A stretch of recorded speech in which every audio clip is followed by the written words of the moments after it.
Today we're going to demonstrate how to administer a subcutaneous injection. Subcutaneous injections are administered in either the belly, the back of the arm fat, or the back of the leg, anywhere that there's fat. So first you'll want to take your bottle, lay it on the counter here, take your alcohol prep pad, and then you'll want to just rub the top of the bottle, remove the cap of your insulin syringe, puncture the top of the bottle. Then you will flip that upside down. For demonstration purposes, we're gonna use 10 units today, but do whatever your prescribed dose is.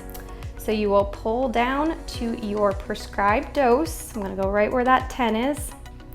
Once you've hit it, you will flip the bottle back upside down, remove the needle from the bottle, cap it, and then you will wanna take your second alcohol wipe and prep the area for the injection. So today I'm going to do the abdomen area. So I'm going to want to prep it with alcohol first. Typically you will want to go about 2 inches away from the belly button.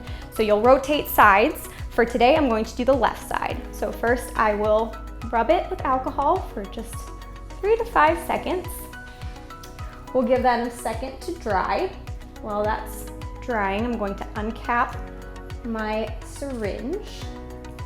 And then you will want to go in at a straight 90-degree angle.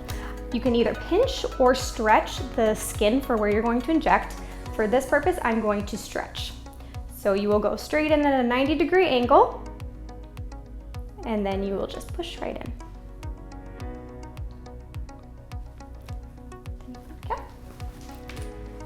And you will cap it.